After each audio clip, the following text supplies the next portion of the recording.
یہ ہماری دوسری شام ہے شیخ، آئیے پہلے درویش کی زبانی اس کی داستان سنتے ہیں۔ درویش نے کچھ دیر آسمان کی طرف دیکھا اور پھر بولا، تو پھر مجھے ایک قصہ سنانے کی اجازت دیجیے۔ باقی تینوں درویش بیک زبان بولے، ضرور ارشاد۔ آپ نے یمن کے تاجر خواجہ احمد کا نام تو سنا ہی ہوگا۔ ہاں بالکل سنا ہے، وہ میرے والد تھے۔ ان کی تجارت پوری دنیا میں پھیلی ہوئی تھی۔ میری اکلوتی بہن شادی کے بعد دوسرے شہر منتقل ہو گئی تھی۔ والد نے میری تعلیم و تربیت کا پورا انتظام کیا تھا، مگر تقدیر نے پسے پردہ ایک وار چھپا رکھا تھا۔ کیا ہوا؟ ایک درویش نے پوچھا۔ جب میں 14 برس کا ہوا میرے والدین وفات پا گئے، میں یتیم ہو گیا، مگر میرے سوا والد کا کاروبار سنبھالنے والا تھا ہی کون۔ اس چھوٹی سی عمر میں سارا بوجھ میرے کندھوں پر آ گیا۔ آپ تصور بھی نہیں کر سکتے کہ خواجہ احمد کتنا مال و زر چھوڑ کر گئے تھے۔ میں نے اپنی زندگی اپنی مرضی سے جینا شروع کر دی۔ 14 سال کا بچہ جس نے دنیا دیکھی نہ بھالی، میں لوگوں کی ہر بات پر یقین کر لیتا۔ جلد ہی میرے گرد ایسے لوگ اکٹھے ہو گئے جو ہر وقت میری قابلیت کے قصے پڑھتے تھے۔ وہ مجھے عیش و عشرت کی راہ پر لے گئے۔ انہوں نے مجھے شراب اور عورتوں کی صحبت کا چسکا لگا دیا اور میں حواس کی لذتوں کے اس سمندر میں بہتا چلا گیا۔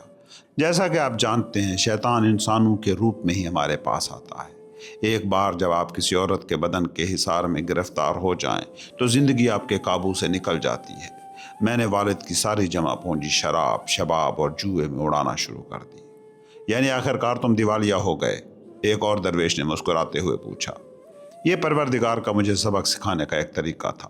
جنہوں نے میرے پیسے پر عیش کیے تھے وہ سب سے پہلے چھوڑ کر گئے۔ انہوں نے مڑ کر دیکھنا بھی گوارا نہ کیا۔ نہ پیسہ رہا، نہ دولت، اور نہ دن میں 2 وقت کی روٹی۔ میری یہ حالت ہوگی کہ میں سڑکوں کی خاک چھاننے لگا۔ ایک دن میرا ایک دوست قریب سے گزرا، میں نے اسے پکارا مگر اس نے پہچاننے سے ہی انکار کر دیا۔ میں بھوک سے مرنے کے قریب تھا۔ تبھی میں نے اپنی بہن کے پاس جانے کا فیصلہ کیا، مگر مجھے اس بات پر شرمندگی تھی کہ والد کے انتقال کے بعد میں نے ایک بار بھی اس کی خیر خبر نہیں لی تھی۔ ایسا ہی ہوتا ہے شیخ، جب ہم خوش ہوتے ہیں تو اپنوں کو یاد نہیں رکھتے۔ دوسرے درویشوں میں سے ایک نے کہا، ہاں، عیش کا ہر لمحہ دراصل شیطان کا لمحہ ہوتا ہے۔ دوسرے نے سرد آہ بھر کر کہا۔ میں اپنی بہن کے گھر پہنچا۔ جب اس نے دیکھا کہ میں کنگال ہو چکا ہوں تو زاروں قطار رونے لگی اور مجھے گلے لگا لیا۔ وہ بار بار پوچھتی رہی کہ یہ سب کیسے ہوا، مگر میری ندامت نے مجھے جواب نہ دینے دیا۔ میری بہن نے اپنی محبت اور شفقت سے میرا سارا دکھ پونچھ ڈالا۔ اس کے گھر کے لذیذ کھانوں اور آرام نے مجھے تازہ دم کر دیا، مگر تقدیر نے مجھے زیادہ دیر اس راحت سے لطف اندوز نہ ہونے دیا۔ اور کیوں ہونے دیتی؟ ایک درویش مسکرا کر بولا، اگر تم سے ایک بھی غلطی ہو جائے تو رب زندگی کا سفر ختم کرنے سے پہلے تمہیں کئی بار آزمائے گا۔ آپ سچ کہتے ہیں شیخ۔ پہلا درویش دیر تک سوچوں میں ڈوبا رہا۔ شیخ اپنی کہانی مکمل کیجیے۔ ہاں، ایک دن میری بہن نے مجھ سے کہا، بھائی، رب نے آپ کو نئی زندگی دی ہے، میں آپ سے جدا نہیں ہونا چاہتی، میں بھی تم سے دور نہیں ہونا چاہتا۔ میری بھی یہ خواہش نہیں کہ میں کسی انجانی بنجر زمین پر ایڑیاں رگڑ رگڑ کر مر جاؤں، مگر بھائی، آپ کو کچھ نہ کچھ تو کرنا ہی ہوگا۔ کیا کروں؟ اگر آپ کچھ کمائیں گے نہیں تو لوگ کیا کہیں گے؟ وہ کہیں گے کہ پہلے اس نے باپ کی دولت اڑائی اور اب بہنوئی کے ٹکڑوں پر پل رہا ہے، اس سے ہمارے والدین کی بدنامی ہوگی۔ بھائی جان، اس لیے آپ کو کسی نہ کسی کام میں مشغول ہونا ہوگا۔ میری بھی یہی خواہش ہے، اب تم ہی میری ماں ہو، جیسا کہو گی ویسا ہی کروں گا۔ میری بہن نے میرا ماتھا چوما اور چلی گئی۔ وہ جلد ہی اپنی کئی خادماؤں کے ساتھ واپس آئی۔ انہوں نے میرے سامنے سونے کے سکوں سے بھری 50 بوریاں رکھ دیں۔ بہن نے کہا، 1-2 دن میں تاجروں کا ایک قافلہ دمشق روانہ ہو رہا ہے، میں چاہتی ہوں کہ تم ان کے ساتھ جاؤ۔ تم ان سکوں سے مال خرید سکتے ہو جسے دمشق میں منافع پر بیچ دینا، مگر پہلے ہمیں کوئی ایماندار تاجر ڈھونڈنا ہوگا۔ کیوں؟ تمہیں اپنا سارا مال اس کے حوالے کرنا ہوگا تاکہ وہ اسے بیچ سکے۔ تاجر سمندر کے راستے سفر کریں گے لیکن تم گھوڑے پر جاؤ گے۔ تمہیں اس بات کا اطمینان کرنا ہوگا کہ وہ تمہارے مال کی پائی پائی کا حساب دیں۔ میں نے بہن کی ہدایات پر سختی سے عمل کیا۔ 2 دن بعد تاجروں کا جہاز روانہ ہو گیا۔ میں کچھ زیادہ راہ لے کر گھوڑے پر دمشق کے لیے نکل پڑا۔ یہ سفر طویل نہ تھا۔ جب میں پہنچا تو رات ہو چکی تھی اور شہر کے دروازے بند تھے۔ میری تمام تر درخواستوں کے باوجود سنتریوں نے دروازہ کھولنے سے انکار کر دیا۔ میں گھوڑے سے اترا، لگام زمین پر پھینکی اور وہیں بیٹھ گیا۔ کیسی گہری خاموشی تھی، مجھے نیند ہی نہیں آ رہی تھی۔ میں بس وہیں ٹہلتا رہا اور رات گہری ہوتی گئی۔ اچانک کچھ عجیب ہوا۔ کیا؟ ایک بہت بڑا صندوق رسی کی مدد سے دیوار کے اوپر سے نیچے اتارا گیا۔ میں نے سوچا یہ کوئی معجزہ ہے، کیا رب مجھ پر مہربان ہو گیا ہے اور اس نے جواہرات سے بھرا صندوق بھیجا ہے؟ رب رحیم ہے، ایک درویش بولا۔ अल्लाह अकबर। बाकी दो दरवेश भी जिक्र में शामिल हो गए। वो लकड़ी का एक संदूक था। मैंने जल्दी से उसे खोला तो मेरी आंखें खुली की खुली रह गईं। शेख, उसमें कैसे जवाहरात थे? सिर्फ एक ही गौहर था। मैं बयान नहीं कर सकता कि वो कितनी खूबसूरत थी, मगर वो ज़ख्मी थी और उसके लिबास पर खून अभी खुश्क नहीं हुआ था। मैं उसके हुस्न से नज़रें नहीं हटा पा रहा था। वो कुछ बुड़बुड़ा रही थी। मैंने अपना चेहरा उसके करीब किया तो उसे ये कहते सुना, तू ऐ शैतान, तूने मेरी नेकी का ये सिला दिया। मुझे मार डाल, मुझे मार डाल, अल्लाह इंसाफ करेगा। मैंने बेसाख्ता कहा, कौन सा शैतान इतनी खूबसूरत औरत को मारना चाहेगा? और फिर जब उस औरत ने मेरी आवाज़ सुनी तो उसने अपना नकाब हटाकर मेरी तरफ देखा। जैसा कि आप जानते हैं, एक ही नज़र दुनिया उलट पुलट कर रख सकती है, मोहब्बत जन्म लेती है। मैं तो जैसे बेहोश होने वाला था। कोई बेहोश नहीं होता शेख, एक दरवेश ने हंसते हुए कहा। लोग बस बेहोश होने का नाटक करते हैं। माशाल्लाह, क्या पते की बात कही। दूसरे दरवेश ने अपनी रान पर हाथ मारा। मैंने उससे पूछा, तुम कौन हो? किसने तुम पर यह जुल्म ढाया है? उसने नहीफ आवाज़ में जवाब दिया, रब करीम है, मैं अब मज़ीद बात नहीं कर सकती। जब मैं मर जाऊं तो मुझे इसी संदूक में दफन कर देना, किसी ऐसी जगह जहां कोई मुझे ढूंढ न सके, जहां कोई मेरे बारे में बुरा भला न कह सके। मेरी बस यही इल्तजा है, रब तुम्हारा भला करे। याकूत और मुस्तासमी रुके और कुमस के छोटे छोटे घूंट लेने लगे। नीचे उनकी कारगाह में एक शागिर्द खत्तात बांसुरी बजा रहा था। अल मुस्तासमी पीते हुए सर धुनने लगे। आखिरकार वो बोले, शेख, सूरज की रोशनी कितनी बेरंग है और इन दीवारों का भी कोई रंग नहीं। मोहब्बत ख़त्म हो जाती है, रोशनी बदलती रहती है। शेख, मुझे उसकी रहमत की इससे कहीं ज़्यादा ज़रूरत है जितना मैंने सोचा था। मैंने अक्सर अल्लाह से दुआ की है कि रहम फरमा। उसकी रहमत के बगैर मैं अपनी कहानी कैसे जारी रख सकता हूँ? मैंने कहा, जनाब, किस्सा मुकम्मल कीजिए, सुबह होने को है। तो फिर इसे इसी तरह सुनिए जैसे दरवेश ने सुनाया।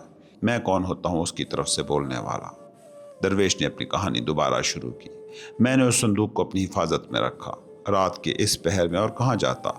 आखिरकार मुर्ग की आज़ान और मुअज्जिन की सदा के साथ सुबह हो गई। फजर की नमाज मुकम्मल करके मैं घोड़े पर वो संदूक लाद कर शहर में दाखिल हुआ।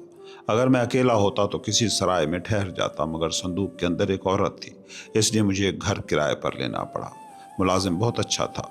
जब मैंने उसे सब तफसील बताई तो उसने मुझे एक ऐसे डॉक्टर का बताया जो जर्राही सर्जरी में माहिर था। उस एड्रेस के पीछे चलता हुआ मैं उसके घर पहुंचा। बूढ़े डॉक्टर ने अपनी दाढ़ी में हाथ फेरते हुए पूछा, जिंदा है या मुर्दा? जिंदा। अच्छा, फिर तो हम कुछ कर सकते हैं। वो है कौन? मेरी बीवी। हर कोई यही कहता है। डॉक्टर ने बेदांतों के मुंह से मुस्कुराते हुए कहा, जो भी दमिश्क में किसी औरत को लाता है यही दावा करता है कि वो उसकी बीवी है। पुराना किस्सा है। तुम्हारी कौन सी वाली बीवी है? पहली और इकलौती जनाब। कितनी अजीब बात है, तुम सिर्फ एक ही पर इक्तफा किए हुए हो। जी हाँ, मैं दमिश्क तिजारत के सिलसिले में आया हूँ। मैं अपनी बीवी को साथ लाया हूँ क्योंकि मैं उससे बहुत मोहब्बत करता हूँ। शादी को कितना अरसा हुआ? 2 साल। डॉक्टर कह खा मार कर हंस पड़ा। 5 साल गुजरने दो, फिर कड़वाहट पैदा होगी। अब बताओ क्या हुआ? जब रात हुई तो हमने एक दरख्त के नीचे पनाह ली। आधी रात को हम पर डाकुओं ने हमला कर दिया। वो न सिर्फ हमारा सब कुछ लूट कर ले गए बल्कि मेरी बीवी को भी शदीद जख्मी कर दिया। मैं आज सुबह शहर में दाखिल हुआ हूँ। मुझे बताया गया है कि जर्राही में आपका कोई सानी नहीं है। अगर आप इलाज करेंगे तो मेरी बीवी की जान बच सकती है। डॉक्टर ने मजीद एक लफ्ज़ कहे बगैर मेरे साथ घर का रुख किया। औरत का मुआयना करने के बाद उसने कहा, ज़ख्म बहुत गहरे हैं, मगर अल्लाह ने चाहा तो वो 40 दिन में ठीक हो जाएगी। उसने नीम के पत्ते पानी में भिगोए, उससे ज़ख्म धोए, कुछ पर टांके लगाए, दूसरों पर मरहम लगाया और पट्टियाँ बांधी। उसका माथा सहलाते हुए उसने कहा, मैं हर सुबह पट्टियाँ बदलूँगा। इस बात का ख्याल रखना कि तुम्हारी बीवी सारा दिन आराम करे। इसे रोज़ाना मुर्गी की यखनी पिलाया करो। शेख, क्या तुम्हें नींद आ रही है? याकूत अल मुस्तासमी ने मुझसे पूछा। नहीं। क्या तुम आज रात ही ये पूरी कहानी सुनना चाहते हो? जी हाँ। तुम कल सुबह कीमिया के साथ भेड़ें चराने जाओगे ना? जी जाऊँगा। तो फिर दरवेश, अपनी कहानी जारी रखो। बहुत अच्छा। मैंने दमिश्क से लाए हुए माल के फ़रोख्त से खासी रकम कमा ली थी, मगर वो सब उस औरत के इलाज पर खर्च हो गई। डॉक्टर रोज़ाना आते। आहिस्ता आहिस्ता वो खूबसूरत औरत सेहत याब होने लगी। मुझे नाकाबिल बयान खुशी महसूस हुई। एक दिन उसने मुझसे कहा, मियाँ जी, एक सवाल है। जी पूछें। अगर आप मुझे खुश देखना चाहते हैं तो मैं जो भी कहूँगी वो आप करेंगे? यकीनन करूँगा। आप कभी ये नहीं पूछेंगे कि क्यों नहीं, क्योंकि अगर आपने पूछा तो आपको पछताना पड़ेगा। ज़िंदगी में नदामत से बुरी कोई चीज़ नहीं। तो फिर मुझसे कोई सवाल ना करना। एक दरवेश ने कहा, ज़ाहिर है तुम एक मुश्किल सूरत हाल में थे। हाँ, मगर मैंने उससे कभी कोई सवाल नहीं पूछा। इस दौरान मेरे पास पैसे ख़त्म हो रहे थे। मैं दमिश्क में किसी को नहीं जानता था। मेरी बेचैनी बढ़ती गई। शायद वो ये बात समझ गई थी, इसलिए उसने एक दिन कहा, आपने मेरे लिए जो कुछ किया है मैं उसे कभी नहीं भूलूंगी। मैं तुमसे मोहब्बत करता हूँ। वो मुस्कुरा कर बोली, मोहब्बत को छोड़िए, लोग एक दूसरे के काम आते हैं, ये रब के अहकामात हैं। आखिर आप मुसलमान और किस लिए हैं? अब मेरी बात सुने, कहो। आपने मुझ पर जो रकम खर्च की है मैं उसे लौटा नहीं सकती। क्या मैंने कभी मांगी है? नहीं, मगर मैं देख सकती हूँ कि आप फिक्रमंद हैं। आप जो कर सकते हैं वो ये है कि, मैंने मुस्कुरा कर कहा, तुम्हें बाहर निकाल दूँ? आप ऐसा नहीं कर सकते और ना ही मैं ऐसा होने दूंगी। मगर एक काम है जो आप कर सकते हैं। वो क्या है? मुझे एक कागज़ कलम और कुछ रोशनाई ला दें। क्यों? शर्त ये थी कि आप सवाल नहीं करेंगे। मैं उसके लिए कागज़ कलम और दवात ले आया। उसने एक रुक्का लिखा और मुझसे कहा, किले की तरफ जाने वाली सड़क पर एक बड़ा महल है, वहाँ सैयदी बिहार रहते हैं। ये ख़त उनके हाथों तक पहुँचना चाहिए। अचानक याकूत अल मुस्तासमी अपने कदमों पर खड़े हो गए। क्या आप कहानी मुकम्मल नहीं करेंगे? मैंने पूछा। शेख, बहुत देर हो गई है, मेरे वापस पहुँचने तक कीमिया नहीं सो पाएगी। लावारिस बच्ची है ना, उसका अपना कोई नहीं है, और वैसे भी ये किस्सा बहुत तवील है, इसने मुझे थका दिया है। तो फिर आप जाकर सो जाइए। शेख, क्या मैं आपसे कुछ पूछ सकता हूँ? ज़रूर। क्या आपको कीमिया पसंद है? बहुत ज़्यादा, मैंने पूरे जोश से कहा। आप उसे किस तरह पसंद करते हैं? एक आशिक की तरह या एक भाई की तरह? मैं खामोश रहा। याकूत अल मुस्तासमी ने मेरे कंधे पर हाथ रखा और कहा, क्या तुम उसे अपने साथ ले जाओगे? कहाँ? अपने सफ़र पर। मैं अब ज़्यादा देर जिंदा नहीं रहूँगा, उसका ख्याल कौन रखेगा शेख? छठा चैप्टर, शेख इब्न बतूता। हमारी तीसरी शाम आपको खुशामदीद कहती है। पहला दरवेश उस खूबसूरत औरत का ख़त पहुँचाने के लिए सैयदी बिहार के महल पहुँच चुका है। कुमस का घूंट भरी और उसकी दास्तान सुनिए। जनाब, जारी रखिए। दरवेश ने बात आगे बढ़ाई। एक हबशी नौजवान ने मेरा इस्तकबाल किया और ख़त लेकर महल के अंदर गायब हो गया। थोड़ी देर बाद वो वापस आया। उसके पीछे 11 गुलाम थे, जिन्होंने अपने सरों पर मलमल से ढके हुए बर्तन उठा रखे थे। उसने उन्हें हुक्म दिया कि वो मेरे साथ मेरे घर जाएं और ये बर्तन वहाँ पहुँचा दें। वो 11 के 11 बर्तन सोने के सिक्कों से भरे हुए थे। उस औरत ने बस इतना कहा, अब आपको अखराजात की फ़िक्र करने की ज़रूरत नहीं, मगर ये पैसा अब मेरे लिए तशवीश का बायस बन गया। फितरी बात है, दरवेशों में से एक ने कहा। यह बड़ी मशकूक बात है कि एक अजनबी महज एक ख़त की बुनियाद पर बग़ैर कोई सवाल पूछे तुम्हें इतनी बड़ी रकम दे दे। क्या तुमने उस औरत से नहीं पूछा कि यह सब क्या माजरा है? जैसा कि आप जानते हैं, सवाल पूछना मना था, मगर मेरा दिल मुतमईन न था। एक दिन उसने मुझसे कहा, मुझे आप इन कपड़ों में अच्छे नहीं लगते, बाज़ार जाओ और यूसुफ की दुकान से कुछ उम्दा पोशाकें ख़रीदो। क्या तुम गए? हाँ, मैं उसकी हुक्म अदूली नहीं कर सकता था। यूसुफ को उसके ज़ाफ़रानी लिबास में देखकर मेरा दिल बाग बाग हो गया। उसकी गुफ्तगू मकनातीस की तरह मुझे अपनी तरफ खींच रही थी। उसने मुझसे पूछा कि मैं कौन हूँ और कहाँ से आया हूँ। मैं झूठ बोलने पर मजबूर था। अचानक उसने मेरा बाजू थामा और कहने लगा, जनाब, मुझे आप जितना कोई कभी अच्छा नहीं लगा। खुदा मेहरबान, आज की रात मेरे पास ठहरिए, मेरे कुछ दोस्त भी आ रहे हैं। तो क्या तुम रात में ही ठहर गए? एक दरवेश ने पूछा। नहीं नहीं, मैं उस खूबसूरत औरत की इजाज़त के बगैर रात भर बाहर कैसे रह सकता था। मैंने घर जाकर उसे सब कुछ बता दिया। वो बोली, चूँकि उसने तुम्हें दावत दी है तो तुम्हें ज़रूर जाना चाहिए। मेरी फ़िक्र ना करो, अल्लाह मेरा निगहबान है। मैं तुम्हें यहाँ तनहा छोड़कर नहीं जाना चाहता। मगर अब तुम कह रही हो, हालांकि मेरा दिल कहता है कि। क्या कहता है? वो अपने घुटनों को थरकाते हुए हंस पड़ी।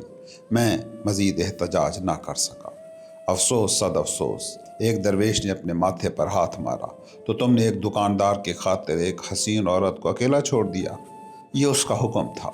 औरतें तो बहुत से हुक्म देती हैं, क्या हर एक पर अमल करना ज़रूरी है? खैर, आगे चलो। मैं यूसुफ की मेहमान नवाजी से दंग रह गया। कितना बड़ा बाग, झरना और फूलों से भरे पौधे। साकी बिलोर के जामों में शराबें बांट रहे थे। 4 खूबरू नौजवानों ने गाना शुरू किया। आजकल ऐसे नौजवानों के साथ रात गुजारने का मौका किसी खुशनसीब को ही मिलता है। उनके सीनों और कूल्हों की चमक तो कई हसीन औरतों को मात दे दे। क्या तुमने उनमें से किसी के साथ रात गुजारी? नहीं। क्यों? मेरी वो हसीन औरत घर पर अकेली थी। मुझे बार बार उसका चेहरा याद आ रहा था, और सच कहूँ तो मैं कभी खूबसूरत नौजवानों की तरफ मायल नहीं रहा हूँ। याकूत अलमुस्तासमी पर ऊँग तारी हो रही थी। उनके गिलास में कुमसों डोलते हुए मैंने कहा, गुस्ताखी माफ़, क्या मैं एक सवाल पूछ सकता हूँ? ज़रूर। अनातोलिया के सफ़र के दौरान मैंने बहुत से लोगों को ये कहते सुना कि मौलाना रूमी हम जिन्स परस्त थे। आपकी इस बारे में क्या राय है? अलमुस्तासमी लरजने लगे। फिर वो चिल्लाए, क्या तुम मौलाना के बारे में बस यही जानना चाहते हो? नहीं, फिर तुम ये क्यों पूछ रहे हो? क्या इसलिए कि उन्होंने 40 दिन शम्स तबरेज़ी के साथ एक कमरे में गुजारे? क्या इसलिए कि हुस्सामुद्दीन चलेबी ने मौलाना की ज़बानी कही हुई मसनवी लिखी? तो फिर तुम्हें यह भी मालूम होना चाहिए शेख कि मौलाना ने अपनी दूसरी बीवी कैरा खातून के साथ एक ही रात में 80 मरतबा विसाल किया। इन सब बातों को छोड़ो, हम जिन्स परस्ती पर तुम्हारा अपना क्या ख्याल है शेख? हम जिन्स परस्ती फितरत के ख़िलाफ़ है जनाब। क्यों? फितरत उसे पसंद नहीं करती। ये कौन कहता है? वो कौन लोग हैं जो ऐसा कहते हैं? शेख, क्या तुमने खुद ये तय किया था कि तुम किस तरह की जिनसी ख्वाहिश के साथ पैदा होओगे? क्या ये वो फितरत नहीं जिसने तुम्हें इस तरह पैदा किया? दुनिया में बहुत से लोग ऐसे हैं जो औरतों और मर्दों दोनों की तरफ यकसां कशिश महसूस करते हैं। उनकी माँ फितरत है। वो कौन है? तुम उन्हें क्या कहोगे? क्या तुम उन्हें माशरे से निकाल बाहर करोगे? मगर जिनसी ख्वाहिश की ये शक्ल माशरे में कबूल नहीं की जाती। अगर तुम माशरे की कबूलियत या रद्द के बारे में सोचते रहो तो तुम मौलाना के बारे में मेरी मनाकिब नहीं पढ़ सकोगे। शेख, क्या तुम कहानी का बकिया हिस्सा सुनना चाहते हो? जी हाँ, ज़रूर। तो फिर सुनो कि पहला दरवेश क्या कह रहा है। जब हम मौसीकी और शराब के सहार में खोए हुए थे तो अचानक यूसुफ ने कहा, मेरे दोस्त, मैं तुमसे कुछ नहीं छुपाना चाहता, तो फिर मैं अपनी महबूबा को बुलवा लूँ? उसके बगैर मेरी ज़िंदगी बेरंग है। मेरे दोस्त, तुम्हारी माशूका के बगैर कोई महफिल मुकम्मल नहीं हो सकती। बराह करम उसे यहीं बुला लो, मैंने कहा। मैं जानता हूँ तुमने क्या देखा, एक दरवेश ने लुकमा दिया। आप जानते हैं, पर्दे के पीछे से एक ऐसी औरत निकल कर आई जो किसी काली चुड़ैल जैसी लगती थी, है ना? हाँ, आपको कैसे पता चला? रब ने मुझे बताया, जारी रखो। यूसुफ जैसा खूबरू इंसान इतनी बदसूरत महबूबा कैसे रख सकता है? ये सवाल मुझे अंदर ही अंदर खाए जा रहा था। मौसीकी और शराब के इस रेले में 3 दिन और 3 रातें गुजारने के बाद मैं नदामत के साथ घर लौटा। जब मैंने उस हसीन औरत से माफ़ी मांगी तो वो बोली, तुम ठीक थे, जब तक मेज़बान इजाज़त ना दे तुम वापस नहीं आ सकते थे। अब तुम्हारे ज़िम्मे एक और काम है। वो क्या? क्या तुम अपने दोस्त को दावत नहीं दोगे? तुम्हें इससे दुगना करना होगा जितना उसने तुम्हारे लिए किया। अखराजात की फ़िक्र न करो, परवरदिगार इंतज़ाम कर देगा। अगरचे यूसुफ ने पहले इनकार किया मगर आखिरकार वो मान गया। लेकिन वापसी पर मैं सोच रहा था कि मेरे पास ऐसा क्या है जिससे मैं उसे खुश कर सकूं।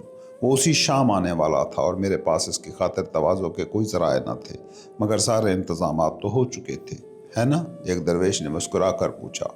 हाँ। जब मैं अपने घर के करीब पहुंचा तो दंग रह गया। सड़क धो दी गई थी, कहीं गंदगी का नामो निशान न था। जब मैं अंदर दाखिल हुआ तो वहाँ नक्शो निगार वाले कालीन, रंग बिरंगे गाव तकिए, फूलों से सजे गुलदान, अर्क के गुलाब छिड़कने वाली पिचकारियाँ, महंगे इत्तर की शीशियाँ, पान के कटोरे और सुनहरी लैंपों में काफूर के शोले जल रहे थे। एक शहाना सा मंजर था। हर तरफ पकते हुए खानों की खुशबू रची हुई थी। और फिर एक दरवेश ने पूछा। यूसुफ वक्त पर पहुंच गया। मैं उनका तारुफ करवाने के लिए उस हसीन औरत को ढूंढने निकला तो वो मुझे बावर्ची खाने में मिली। वो सादा लिबास में थी, सर पर रुमाल बांधा हुआ था। वो हिदायत दे रही थी कि खाना कब और कैसे पेश करना है। उसे देखकर मुझे एहसास हुआ कि जिस औरत की खूबसूरती रब की तरफ से हो उसे किसी और सिंगार की ज़रूरत नहीं। वो हमेशा चौदहवीं का चाँद होती है। जिस महारत से वो बावर्चियों से काम ले रही थी, मैंने उस पर वालिहाना सताइश की बौछार कर दी। और बदले में तुमने यकीनन झिड़कियाँ सुनी होंगी। औरतें बड़ी अजीब होती हैं शेख। अगर तुम कुछ ना कहो तो वो कुड़ती हैं, और अगर तुम उनकी तारीफ़ करो तो। क्या तुम जानते हो उसने मुझसे क्या कहा? मैंने ऐसा कुछ नहीं किया कि मैं उस तारीफ़ के मुस्तहिक ठहरूं। जनाब, आपको अपने मेहमान को तनहा नहीं छोड़ना चाहिए था। वो क्या सोच रहा होगा? आपको उसकी महबूबा को भी बुलवाना चाहिए, वरना वो ख़ुद को तनहा महसूस करेगा। जब मैंने यूसुफ को उसकी माशूका को बुलवाने की तजवीज़ दी तो वो बहुत बेचैन नज़र आया। मैंने एक ख्वाजा सरा को पालकी देकर उसे लाने के लिए भेजा। दरवेशों में से एक कह कहा मार कर हंस पड़ा। आप क्यों हंस रहे हैं? पहले दरवेश ने पूछा। कुछ देर से एक सवाल मुझे परेशान कर रहा है। क्या आप में से कोई इसका जवाब जानता है? क्या सवाल है? क्या ख्वाजा सरा बनने से ख्वाहिश मर जाती है? चारों दरवेशों ने सर झुका लिए।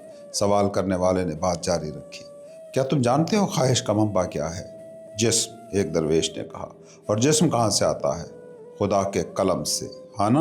हाँ, वही हमें लिखता है। तो क्या उस कलम में महफूज यादें हमारे जिस्मों में मुंतकिल नहीं होती? क्या कोई ख्वाजा सरा बन कर भी उन्हें भूल सकता है? चाहे वो अपनी सलाहियत खो चुके हों, मगर वो लज्जत तो अब भी महसूस कर सकते हैं। हाँ, तो फिर हम क्या नतीजा निकालते हैं? क्या ख्वाजा सरा वो मुशाहिदाकार है जिसे अल्लाह ने अपनी सलाहियतें इस्तेमाल करने का हुक्म नहीं दिया? अपने बुढ़ापे में हम मर्द भी तो ख्वाजा सरा बन जाते हैं, मगर क्या इसका मतलब है कि हम औरतों के हुस्न से लुत्फ़अंदोज़ नहीं होते? अपनी कहानी मुकम्मल करो शेख। 3 दिन और 3 रातें लज्जत के आलम में पलक झपकते गुजर गए। मैंने एक बार भी यूसुफ और उसके महबूब के साथ शराब नहीं पी, मुबादा मेरे घर में मौजूद हसीन औरत नाराज़ ना हो जाए। चौथे दिन जब यूसुफ रुखसत होने लगा तो उसने दरख्वास्त की कि मैं उसके साथ जाम पीऊँ। मैं एक मेहमान की आखिरी ख्वाहिश को टाल ना सका। उस रात हम पीते पीते सो गए। याकूत मुस्तासमी देर तक खामोश बैठे रहे। गनूदगी के आलम में बोले, शेख, मुझे भी नींद आ रही है। क्या आज रात भी कहानी अधूरी रहेगी? मैं अपनी मनाक़िब जल्दी में नहीं लिख सकता, मगर मैं यहाँ ज़्यादा देर नहीं रोक सकता। मैं जानता हूँ तुम्हें पूरी दुनिया देखनी है। मैं बूढ़ा हूँ, आज रात मुझे आराम करने दो। कल से मैं मनाक़िब पर ज़्यादा मेहनत करूँगा और शाम को तुम्हें दरवेश की कहानी भी सुनाऊँगा। मगर जनाब, जब आप उसे मुकम्मल कर लेंगे तो उसकी नकल तैयार करने में बहुत वक्त लगेगा। मैं तुम्हें असली नुस्खा ही दे दूँगा। अल-मुस्तासमी मुस्कुराए। ये अब क्या कह रहे हैं? असल नुस्खा तो मेरे दिल की किताब में रहेगा, फिर मैं अपनी कब्र में चला जाऊँगा। तमाम अल्फाज मट्टी में मिल जाएंगे। मौलाना की ज़िंदगी का किस्सा भी मट्टी तले दब जाएगा। अब मुझे जाने दो शेख, तुम भी सो जाओ। तुम्हें सुबह कीमिया के साथ निकलना है। Chapter number 7। अल-मुस्तासमी ने मुस्कुराते हुए मेरी तरफ देखा। चौथी शाम मुबारक हो। थोड़ी देर की खामोशी के बाद पहले दरवेश ने अपनी दास्तान वहीं से जोड़ी जहाँ से टूटी थी। उस रात हम सब शराब के नशे में वहीं ढेर हो गए। जब अगली सुबह मेरी आंख खुली तो पूरा घर सुनसान था। यूं लगता था जैसे वहाँ करबला बपा हो गई हो। मुझे वो हसीन औरत कहीं नजर ना आई। जिस कमरे में हम सोए थे उसके एक कोने में कंबल में लिपटी हुई कोई चीज़ पड़ी थी। जब मैंने उसकी तह खोली तो जो देखा उसने मेरे होश उड़ा दिए। तुमने क्या देखा? दरवेशों में से एक ने पूछा। मेरे मेहमान यूसुफ और उसकी महबूबा की बेसर लाशें। या अल्लाह, तीनों दरवेश एक साथ चिल्लाए। मैं तो पत्थर का होकर रह गया। ये किसने किया था और वो औरत कहाँ थी? अचानक मेरी नज़र उसी ख्वाजा सरा पर पड़ी जो यूसुफ की माशूका को लेकर आया था। मैं उसकी तरफ दौड़ा और पूछा, ये सब क्या है? ये किसने किया? ख्वाजा सरा ने मुस्कुराते हुए कहा, हुजूर, पूछने का कोई फ़ायदा नहीं। तुम्हारी मालकिन कहाँ है? आप जैसे अक्लमंद आदमी ने उसकी इजाज़त के बगैर खुद को नशे में गर्क कर लिया। और किसके साथ? उसके साथ जिससे आपकी मुलाकात को अभी चंद दिन हुए थे। ऐसी बातें ना करो, वो मेरा मेहमान था। चंद दिन की शनासाई वाला मेहमान? मैं हकलाने लगा। मैं मानता हूँ कि मुझसे गलती हुई, मगर तुम्हारी मालकन कहाँ है? मुझे उससे माफ़ी मांगनी है। लाशों का क्या हुआ? एक दरवेश ने पूछा। ख्वाजा सरा ने उन्हें दफन कर दिया। क्या तुम्हें वो औरत मिली? हाँ, ख्वाजा सरा ने मुझे उसका पता दे दिया। बड़ी तगोदो के बाद शाम को मुझे उसका घर मिल गया। क्या तुम्हारी मुलाकात हुई? नहीं, अंदर जाने की हिम्मत ना हुई। मैं सारी रात बाहर बैठा रहा। पाँव फटते ही एक खिड़की खुली। मुझे उसकी एक झलक नज़र आई। मेरा दिल खुशी से बाग बाग हो गया, मगर खिड़की फ़ौरन बंद हो गई।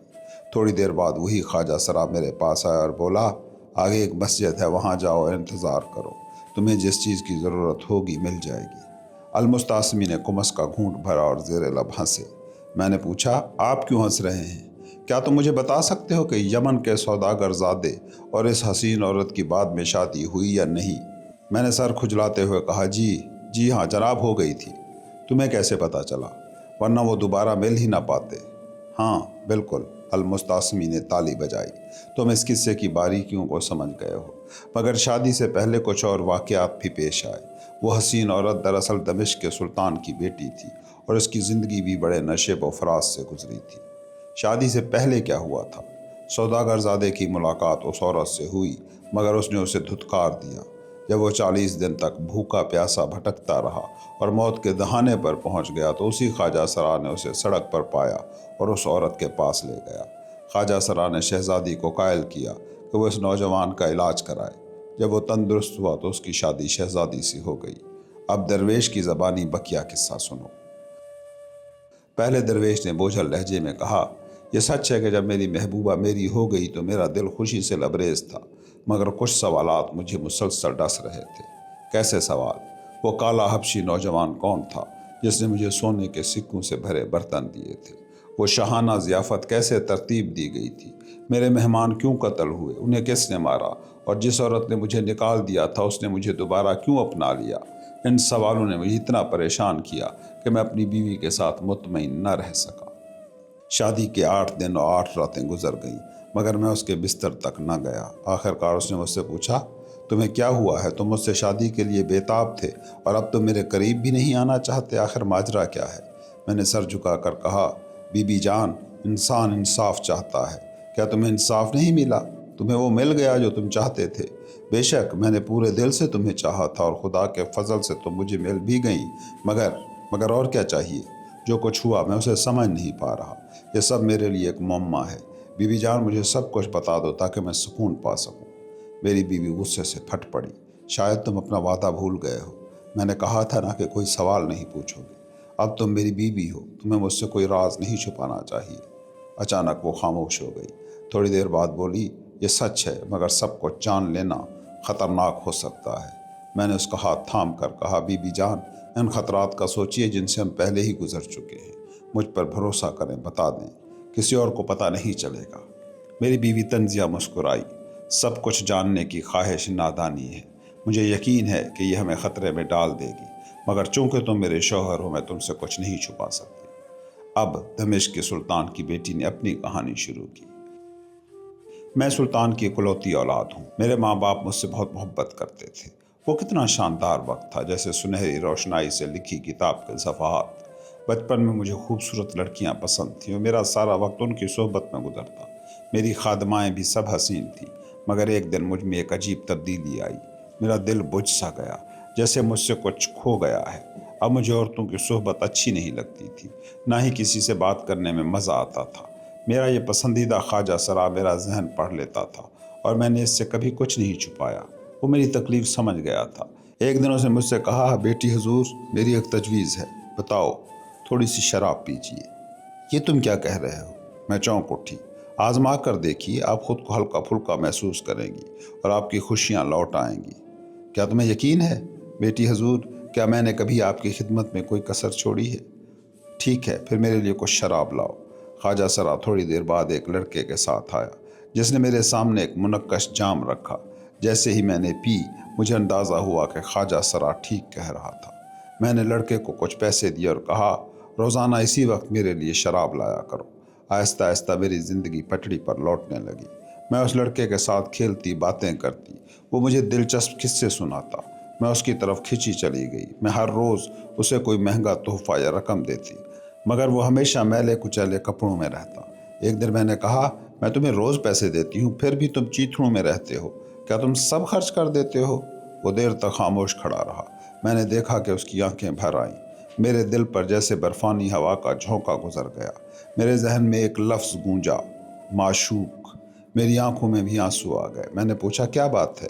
روتے ہوئے اس نے کہا، میرا آقا وہ تمام پیسے مجھ سے چھین لیتا ہے جو آپ مجھے دیتی ہیں، وہ مجھے کچھ نہیں دیتا، میں نئے کپڑے نہیں خرید سکتا۔ میرا محبوب، میں اسے کسی کا غلام کیسے رہنے دے سکتی تھی؟ میں نے خواجہ سرا سے کہا کہ اسے نئے کپڑے دلاؤ، اسے اپنی پناہ میں لو، اسے اس قابل بناؤ کہ وہ میرے جوڑ کا لگے۔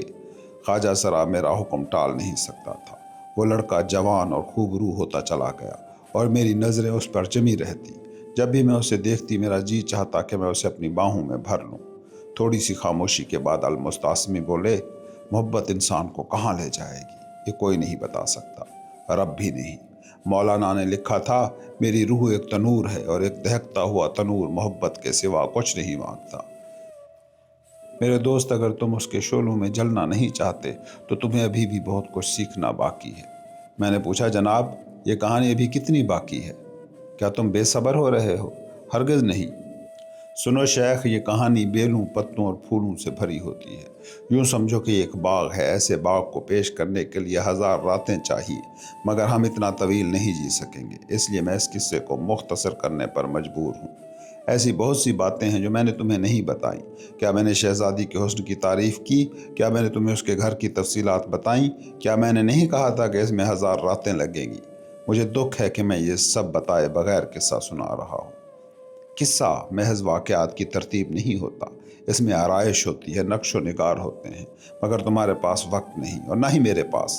تمہیں جانا چاہیے اور مجھے مولانا کی زندگی پر اپنی مناقب مکمل کر کے تمہارے حوالے بھی کرنی ہے، اس لیے ہمیں باقی تینوں درویشوں کی کہانیاں یا سلطان آزاد بخت کا قصہ سننے کا موقع نہیں ملے گا۔ آؤ اپنی داستان پر واپس چلتے ہیں۔ تم یہ میرے الفاظ میں سننا چاہتے ہو یا شہزادی کے؟ شہزادی ہی کو سنانے دیجیے۔ شہزادی نے بات جاری رکھی۔ میں اسے وہ سب کچھ دیتی جو وہ چاہتا تھا۔ جب وہ میرے قریب نہ ہوتا تو میں بے چین ہو جاتی۔ اچانک مجھے احساس ہوا کہ وہ ایک مرد بن چکا ہے اور میں ایک جوان عورت۔ اب اس کا زنان خانے میں آنا ممنوع تھا، مگر اس کے بغیر میں کیسے جیتی؟ اے میرے مالک، مجھے کوئی راستہ دکھا کہ میرا محبوب میرے پاس رہے۔ میں نے خواجہ سرا کو بلایا اور کہا، میرے اس نوجوان کو کسی چیز کی کمی نہیں ہونی چاہیے۔ اسے 1000 سونے کے سکے دو اور اسے کہو کہ بازار میں زیورات کی دکان کھول لے۔ وہ میرے گھر کے قریب ہی ایک مکان خرید لے۔ نوکر چاکر اس کی خدمت کے لیے موجود ہوں۔ جناب، ایسی عورتیں صرف کہانیوں میں ہوتی ہیں، میں نے مسکرا کر کہا۔ المستعصمی بھی مسکرائے۔ حقیقی زندگی میں ایسا نہیں ہوتا۔ اگر مجھے شہزادی جیسی کوئی عورت ملی ہوتی تو میں اس کا غلام بن جاتا، اور شیخ تم بھی پوری دنیا گھومنے کا شوق بھول جاتے۔ خیر، اب شہزادی سے سنتے ہیں کہ اس کے بعد کیا ہوا۔ اس نوجوان کا کاروبار چمک اٹھا۔ وہ واحد دکان تھی جہاں سلطان، نواب، بادشاہ اور وزراء کے مطلب کے کپڑے اور زیورات ملتے تھے۔ میں یہ خبر سن کر نہال ہو گئی، مگر اب اس سے نہ مل پانے کا بوجھ مجھ سے نہیں اٹھ رہا تھا۔ خواجہ سرا کے مشورے پر یہ طے پایا کہ اس کے گھر سے میرے گھر تک ایک سرنگ کھودی جائے۔ خواجہ سرا بڑا باصلاحیت تھا۔ چند ہی دنوں میں سرنگ تیار ہو گئی۔ وہ روزانہ شام کو میرے محبوب کو مجھ سے ملوانے لاتا۔ وہ ساری رات میرے پاس رہتا اور صبح کی اذان کے وقت رخصت ہو جاتا۔ کافی عرصہ اسی طرح گزرا۔ میں نے اس کی خواہشات پوری کرنے کے لیے اسے ایک باغ والا بڑا محل خرید کر دیا۔ اس محل کے ساتھ اسے ایک لونڈی بھی ملی۔ ایک دن میں خادمہ کے ساتھ سرنگ کے راستے اس کا گھر دیکھنے گئی۔ باغ اتنا خوبصورت تھا کہ اس کا مقابلہ صرف جنت کے باغوں سے کیا جا سکتا تھا۔ میں سارا دن وہاں ٹہلتی رہی۔ جب وہ شام کو بازار سے گھر آیا اور مجھے دیکھا تو فوراً مجھے گلے لگا لیا۔ آسمان پر 14ویں کا چاند تھا۔ وہ مجھے بالکنی میں لے گیا۔ میں نے اسے اپنی باہوں میں بھر لیا اور اپنے چہرہ اس کے سینے میں چھپا لیا۔ اچانک ایک بڑھیا شراب کا جام لیے نمودار ہوئی۔ میں نے اس سے پہلے اتنی بدصورت عورت کبھی نہیں دیکھی تھی۔ یہ کون ہے؟ وہی لونڈی جو اس محل کے ساتھ ملی تھی۔ میں آگ بگولا ہو گئی۔ اتنی بدصورت عورت میری ساقی کیسے ہو سکتی ہے؟ یہ تو ایسا ہی تھا جیسے بلبل اور کوے کو ایک ہی پنجرے میں رکھ دیا جائے، مگر میں کر بھی کیا سکتی تھی؟ میرے پاس ان کے ساتھ پینے کے سوا کوئی چارہ نہ تھا۔ وہ بے حیال لونڈی نشے میں دھت ہو کر اس کے ساتھ بیہودہ حرکتیں کرنے لگی۔ میرا محبوب بھی اس بے شرم عورت کے ساتھ اپنی حدیں بھول گیا، مگر پھر بھی میں نے کچھ نہ کہا کیونکہ میں اس سے بہت محبت کرتی تھی۔ میں نے سوچا شاید اس نے زیادہ پی لی ہے۔ جیسے ہی میں جانے کے لیے اٹھی وہ میرے قدموں میں گر گیا اور بار بار معافی مانگنے لگا۔ اس کی آنکھوں میں آنسو دیکھ کر مجھے رکنا پڑا۔ اس نے زبردستی مجھے 2 جام اور پلائے۔ میں تقریباً بے ہوش ہو چکی تھی۔ تبھی اس نمک حرام نے اپنی تلوار سے مجھ پر حملہ کیا اور میرا گوشت نوچ ڈالا۔ میں نے بس ایک نظر اس پر ڈالی اور کہا، تم نے واقعی مجھے وہی دیا جس کی میں حقدار تھی۔ مجھے اس کے بعد کچھ یاد نہیں۔ مجھے مردہ سمجھ کر اس نے مجھے ایک صندوق میں بند کیا اور شہر کی دیوار سے نیچے پھینک دیا۔ المستعصمی نے پوچھا، شیخ، کیا تم شہزادی کی اس حالت کی وجہ بتا سکتے ہو؟ لوگوں کی پہچان میں غلطی نہیں، اس کی آنکھیں۔ ہماری آنکھیں ہماری دشمن ہیں۔ ہم پہلی نظر میں ان چیزوں کے عشق میں گرفتار ہو جاتے ہیں جو بعد میں ہمیں تباہ کر دیتی ہیں۔ شیخ، جو کچھ آنکھوں سے دیکھو اس پر کبھی بھروسہ نہ کرنا۔ مولانا نے کہا تھا، تمہیں عشق کی راہ میں ایک یاقوت بننا ہوگا، ایسا یاقوت جو سورج کو دیکھتا ہے، سرخ رنگ کی ایک الگ دنیا۔ چلو کہانی کی طرف واپس چلتے ہیں۔ پھر شہزادی نے اپنے شوہر سوداگر زادے کو بتایا، رب کے فضل سے اس رات تم دیوار کے قریب تھے، اس لیے میری زندگی لوٹ آئی۔ یقین کرو مجھے جینے کی کوئی تمنا نہ تھی، مگر موت انسان کے اپنے ہاتھ میں نہیں ہوتی۔ خودکشی اللہ کا راستہ نہیں ہے، اور تمہاری توجہ اور نرمی نے مجھے دوبارہ زندگی سے پیار کرنا سکھا دیا۔ مجھے احساس ہوا کہ ہمدردی محبت سے کہیں بڑی چیز ہے۔ فریفتگی اکثر محبت کا حصہ ہوتی ہے، مگر ہمدردی میں اس کا کوئی کام نہیں۔ वो यूसुफ जिसकी दुकान पर मैंने तुम्हें भेजा था वही मेरा महबूब था। मुझे पता था कि उस जैसा मगरूर शख्स तुमसे दोस्ती करना चाहेगा और तुम्हें घर बुलाएगा। क्या मुझे ये बताने की ज़रूरत है कि उसके बाद क्या हुआ? यूसुफ और उसकी बदसूरत लौंडी के सर कलम करने का हुक्म मैंने ही दिया था, तो तुमने बदला ले लिया, सौदागरज़ादे ने कहा। हाँ, क्या तुम खुश हो? शहजादी खामोश रही। उसकी आंखें भर आईं। नहीं, उसने कांपती आवाज़ में कहा। अब मैं सोचती हूँ कि मैंने ये सब क्यों किया। तुमने कभी यूसुफ से मोहब्बत की थी, है ना? वो बहक गया था, मगर तुम्हें इस वजह से उसे मारना नहीं चाहिए था, और उस लौंडी ने तुम्हारा कुछ नहीं बिगाड़ा था। अगर तुम इजाज़त दो तो मैं कुछ कहूँ? कहो। तुमने यूसुफ से कभी मोहब्बत नहीं की थी, तुम उसे हासिल करना चाहती थी, इसलिए तुम उसे खुश करने के लिए रोज़ तोहफे देती थी। यूसुफ ने भी तुमसे मोहब्बत नहीं की, वो सिर्फ तुम्हारी दौलत चाहता था। मैं इस शहर से दूर चले जाना चाहती हूँ। तो हम ज़रूर जाएंगे बीबी जान। मैं नहीं जानता कि मैं तुमसे मोहब्बत करता हूँ या नहीं, मगर एक शोहर का फ़र्ज़ है कि वो अपनी बीवी के हर दुख सुख में उसके साथ रहे। मैं सारी ज़िंदगी अपना यह फ़र्ज़ निभाऊंगा। अलमुस्तासमी खड़े हो गए। शेख मेरे साथ आओ। हम छत पर गए। सामने फैले अंधेरे की तरफ इशारा करते हुए अलमुस्तासमी ने कहा, वहाँ देखो। क्या देखूं? क्या तुम्हें नज़र नहीं आ रहा? नहीं। शेख अपनी बातनी आँख खोलो। तुम देख सकते हो कि सौदागरज़ादा और शहजादी दो चुस्त घोड़ों पर सवार दमिश्क से निकल रहे हैं। तवील सफ़र के बाद वो एक झील के किनारे आराम करेंगे। उन्हें खाना भी खाना होगा, फिर वो दोबारा सवार हो जाएंगे। शायद तुम शहजादी को ना पहचान सको क्योंकि वो अब मर्दाना लिबास में है। अब उनकी गुफ्तगू सुनो। तुम्हारी खातिर मैंने अपने माँ बाप, अपनी दौलत, अपना वतन सब छोड़ दिया है। तुम मुझे कभी धोखा तो ना दोगे? बीबी जान, सब मर्द एक जैसे नहीं होते। याद रखो, मैं वो गुलाम हूँ जिसे तुम पैसे से नहीं खरीद सकती। ज़रूरत पड़ी तो मैं अपनी खाल से तुम्हारे जूते बनाऊंगा। ये सवाल फिर कभी ना करना। शेख अल-मुस्तासमी ने मुझे पुकारा। जी जनाब, यही वो चीज़ है जिसे मौलाना इश्क कहते हैं। मुझे अपना खादिम बना लो। वो देखो, दिन रात वो अपने घोड़ों पर भागे जा रहे हैं। थक हार कर आखिरकार वो एक जंगल में उतरेंगे। वो परिंदों का शिकार करेंगे, उन्हें आग पर भून कर खाएंगे और अपना सफ़र दोबारा शुरू करेंगे। एक दिन वो एक वसी दरिया के किनारे रुकेंगे जिसका पानी हद नज़र तक फैला हुआ होगा। अल्लाह, हम ये लामुतनाही पानी कैसे अबूर करेंगे? कश्ती के बगैर ये नामुमकिन है। अपनी बीवी को इंतज़ार का कहकर सौदागरज़ादा कश्ती की तलाश में निकलेगा, मगर उसे कहीं कोई कश्ती या मल्लाह नहीं मिलेगा। और फिर शेख, जब सौदागरज़ादा वापस आएगा तो उसे शहजादी वहाँ नहीं मिलेगी। उसने हर जगह ढूंढा मगर वो कहीं ना मिली। सौदागरज़ादा वापस दमिश्क लौट गया। अब वो तकरीबन एक नंगा फ़कीर बन चुका था जो दमिश्क की सड़कों पर अपनी बीवी को ढूंढ रहा था। शहजादी कहाँ गायब हो गई? अल-मुस्तासमी मुस्कुराए। उनकी आंखें पर इसरार थी। कौन बता सकता है? सिर्फ कहानी जानती है कि वो कहाँ गायब हुई। अब हमारा पहला दरवेश बोलेगा, उसे बताने दो कि क्या हुआ। पहले दरवेश ने कहा, उसके बगैर मेरी ज़िंदगी बंजर हो गई। एक दिन मैं इस इरादे से पहाड़ पर चढ़ा के गहरी खाई में छलांग लगा दूंगा। जैसे ही मैं कूदने वाला था, किसी ने मेरा बाजू पकड़ लिया। पीछे मुड़कर देखा तो सब्ज लिबादे में मलबूस एक सवार था जिसका चेहरा ढका हुआ था। उसने कहा, मेरे दोस्त, तुम मौत की इस राह पर क्यों जाना चाहते हो? जब तक जिंदगी है उम्मीद बाकी है। आप कौन हैं? मेरी बात सुनो। चंद ही दिनों में तुम्हारी मुलाकात कुस्तुनतुनिया में 3 दरवेशों से होगी। तुम्हारी तरह वो भी ज़ख्मी हैं, वो लोग जिन्हें ज़िंदगी ने बहुत ज़ख्म दिए हैं। तुर्किस्तान का सुल्तान आज़ाद बख्त भी दुखों के बोझ तले जी रहा है। जब तुम उससे मिलोगे तो तुम सब की मुरादें पूरी हो जाएगी। क्या तुम जानना चाहते हो कि मैं कौन हूँ? मैं मुर्तज़ा अली हूँ। मेरा काम दुखी लोगों के गम बांटना है। और फिर एक दरवेश ने पूछा। मुर्तज़ा अली हवा में तहलील हो गए। मैं चल पड़ा और आज शेख अली के फजल से हम चारों यहाँ कुस्तुनतुनिया में मिल गए हैं। अल्लाह अकबर। दरवेशों में से एक ने सदा बुलंद की। बाकी तीनों भी इसमें शामिल हो गए। अल-मुस्तासमी की कहानियाँ और मौलाना पर उनके मनाकिब की नकल अब मुकम्मल होने को थी। उस रात अल-मुस्तासमी ने मुझसे कहा, शेख, किताब की नकल तैयार हो गई है, तुम कल रवाना हो सकते हो। एक ही जगह ज़्यादा देर रुकना ठीक नहीं। दुआ कीजिए कि मैं पूरी दुनिया देख सकूं। मुझे यकीन है कि तुम देखोगे। देर रात मेरे दरवाजे पर दस्तक हुई। कीमिया बाहर खड़ी थी।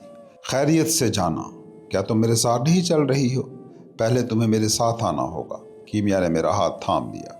मैं उसके साथ नीचे भेड़ों के बाड़े में दाखिल हुई। वो सब सो रही थी। बाड़ा उनके सांस लेने की आवाज़ों से गूंज रहा था।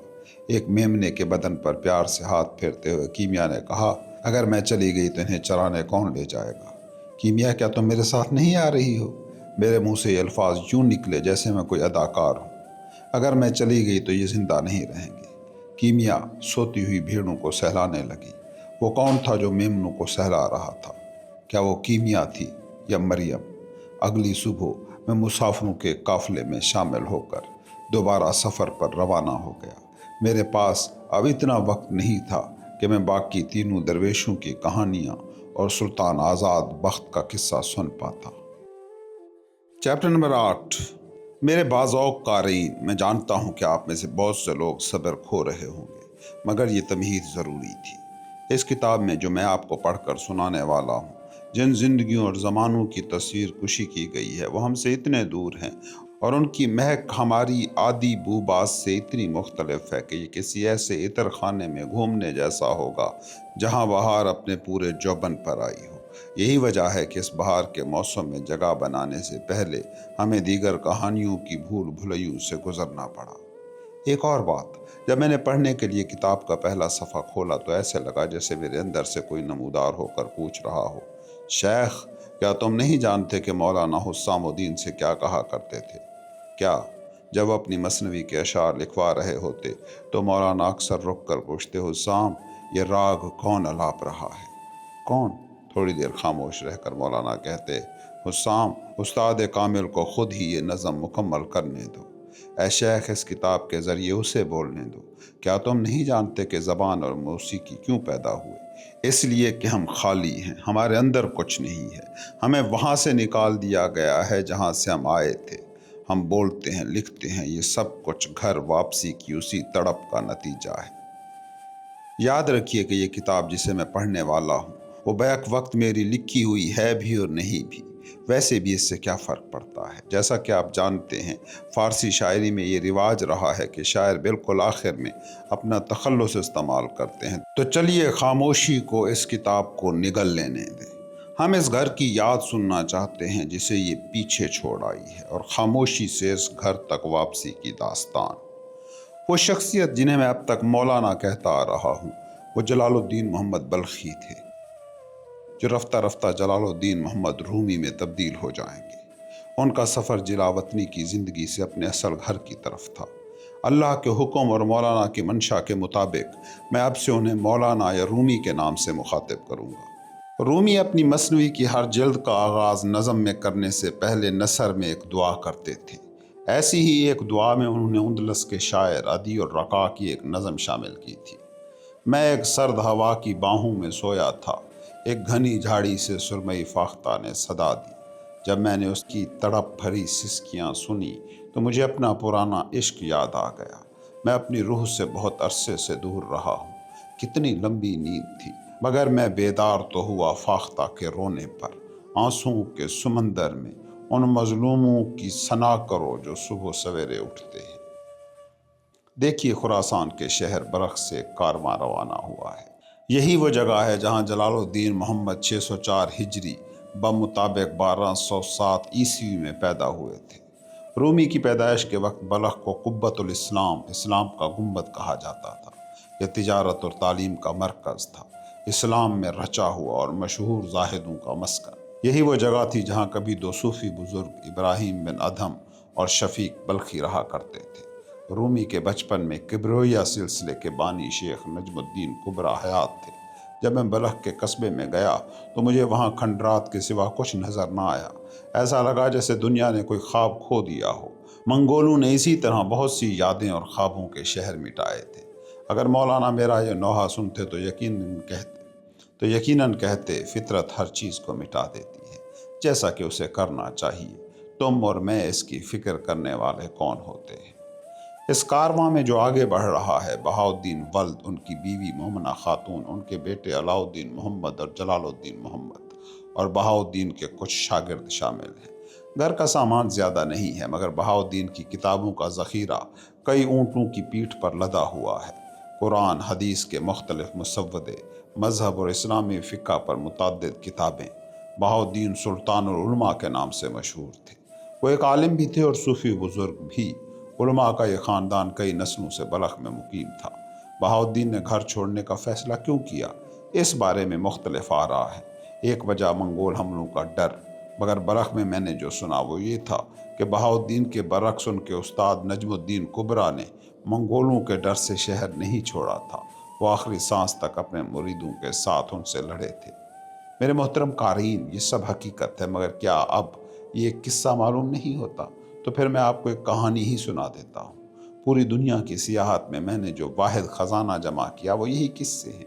मौलाना रूमी ने ये कहानी अपनी मसनवी में सुनाई है, अब वो हमसे मुखातिब होंगे। सुनो हुस्साम, मेरे दोस्त, मेरे अजीज़, मेरी जान से बढ़कर हुस्साम, मैं तुम्हें मुश्क हिरन के बारे में बताता हूँ। एक मासूम और कमज़ोर हिरन, क्या वो मैं हूँ हुस्साम?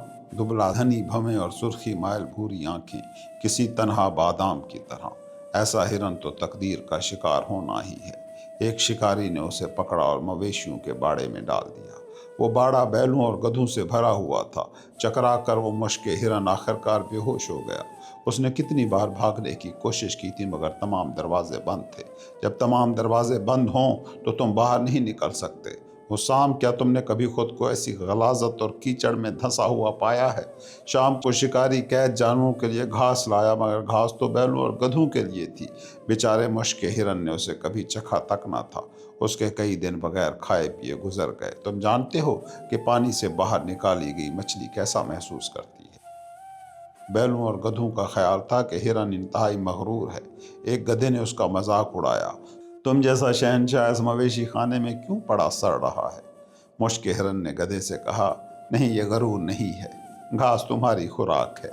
मैं मैदानों में घूमता हूँ, ताज़ा घास और पानी मेरा खाना पीना है। मेरे दोस्त, मैं घर से दूर ज़रूर हूँ, मगर फिर भी मैं मुश्क हिरन हूँ। मैं फ़कीर हो सकता हूँ, मगर मेरी रूह कंगाल नहीं हुई। हंसते हुए गधे ने कहा, जब लोग घर की याद में तड़पते हैं तो ऐसी बेमानी बातें करते हैं। तुम्हें खुद को साबित करना होगा। ये बुज़दिली किसी काम की नहीं। मेरा मुश्क देखो, ये घास खाने से पैदा नहीं हुआ। हुस्साम, मैं जानता हूँ कि बैलों और गधों ने मुश्क हिरन की बात पर कोई ध्यान नहीं दिया होगा। ज़्यादातर लोग ऐसे ही होते हैं। वो अपनी हदूद से आगे देखने, सुनने या समझने की कोशिश ही नहीं करते। तो फिर मैं तुम्हें एक और कहानी सुनाता हूँ। मौलाना, क्या मैं इसे लिखूँ?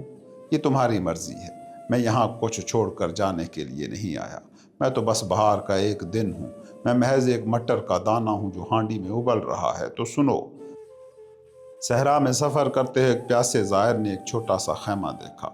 जब उसने पानी मांगा तो एक औरत ने उसे पानी दिया, मगर वो आग की तरह गर्म और समंदर के पानी की तरह नमकीन था।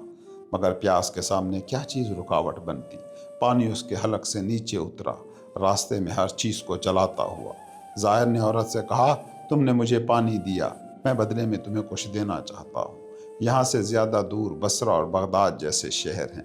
वहाँ लजीज खाने, ठंडा पानी और मज़ेदार शरबत मैसर हैं। तुम यहाँ सहरा में क्यों पड़ी हो?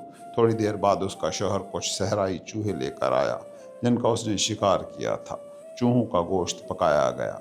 ज़ायर ने बादले नाखास्ता उसे खाया। जब वो खैमे के बाहर लेटा था तो उसने औरत को अपने शौहर से पूछते सुना कि क्या वो सहरा छोड़कर जा सकते हैं। जानते हो शौहर ने क्या कहा? इन लोगों का यकीन ना करो, ये हासिद हैं, ये दूसरे लोगों की खुशियाँ नहीं देख सकते। हुस्साम, तुम इससे क्या समझे? वो मोहब्बत को हसद समझते हैं। मौलाना, हुस्साम, मोहब्बत चट्टान के शिगाफ से रिसते हुए पानी की तरह है। कितने लोग इसे देख पाते हैं? कारवां चलता रहा। रूमी 9 साल के थे। पहला पड़ाव निशापुर में हुआ। ये फरीदुद्दीन अत्तार का मस्कन था। उनकी शायरी उनके इतर खाने की तरह मुअत्तर थी। ईरान के शुमाल मशरकी शहर में उनकी दुकान दूर दूर तक मशहूर थी। फरीदुद्दीन बैक वक्त एक तबीब, इतर फरोश और सूफ़ी बुज़ुर्ग थे। मिस्र, दमिश्क, मक्का, तुर्किस्तान, हिंदुस्तान, वो लोगों और दुनिया के हालात समझने के लिए बेशुमार मुल्कों की खाक छान चुके थे। अत्तार हर शाम बहाउद्दीन के पड़ाव पर आते। उस वक्त सुल्तानुल उलमा अपने शागिर्दों को शरीयत के मसाइल समझा रहे होते। अत्तार इस 9 साला लड़के को अपनी तरफ खींच लेते और इसकी आंखों में झांकते। वो आंखें अखरोट की तरह सुर्खी माइल भूरी थी। अत्तार को यूं लगता जैसे वो आंखें ऐसे बल खाते रास्ते की तरफ ले जाती हैं जो इस दुनिया से परे किसी और दुनिया में जाता है। عطار نے فیصلہ کر لیا کہ ان کی اسرار نامہ جو اسرار و رموز کی کتاب تھی اس لڑکے کے سوا کسی اور کو ہدیہ نہیں کی جا سکتی۔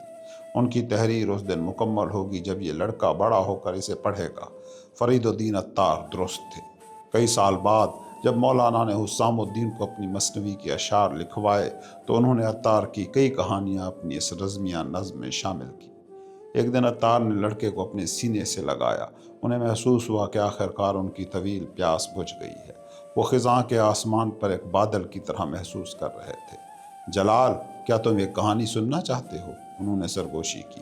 جی ہاں ضرور۔ یہ کس کے بارے میں ہے؟ یہ پرندوں کے بارے میں ہے۔ کون سے پرندے؟ ان گنت پرندے۔ وہ اپنے سلطان کی تلاش میں نکلے ہیں۔ ان کا سلطان کون ہے؟ سیمرغ۔ سیمرغ کون ہے؟ عطار ہر شام اس لڑکے کو پرندوں کے سفر کی کہانی سناتے۔ یہ سب ان کی کتاب کی کہانیاں تھیں۔ اپنے استاد ہدہد کی قیادت میں پرندوں کا ایک بے شمار غول اپنے بادشاہ کی تلاش میں اڑ رہا ہے۔ راستے میں ترغیبات اور واہموں کا شکار ہو کر ان میں سے بہت سے اوپر جانے کے قابل نہیں رہتے۔ اور پھر جلال نے پوچھا۔ اس کی سرخی مائل بھوری آنکھیں جواہرات کی طرح چمک رہی تھی۔ آسمان ستاروں سے جڑا ہوا تھا۔ عطار نے جلال کو اپنی باہوں میں لے لیا۔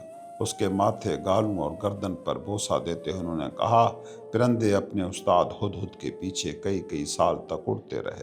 انہوں نے ایک دو نہیں بلکہ 7 وادیاں عبور کی۔ راستے میں بہت سے پرندے مر گئے، بہت سے اڑنے کی طاقت کھو بیٹھے۔